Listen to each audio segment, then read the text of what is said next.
যা বাবা গেছি, তোর মামিকে দেখলেই না আমার সব টাকে উঠে যায়। পুরোনো মডেলে মোবাইল ফোনে ডুয়েল সিম ঢোকালে টাকে তো উঠবেই।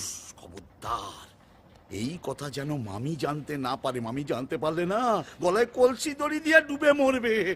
আমি তখন কি করব রে? আমার তো এই একটাই বাবা, তুমি আমায় ইমোশনাল করে দিলে বাবা। এখন আমার চোখে জল, হাতে মাটি। বাবার বাচ্চা, বাবা, তুমি খরচা না দিলে আমি মুখটা বন্ধ রাখি কেমনে? হ্যাঁ নিশ্চয়ই নিশ্চয়ই বাবা, সে তো আমি আগে থেকেই জানি। চাঁদু রে, অমাবস্যা চাঁদ, এই না খরচা করো বাবা। তোমার আবার কি? ও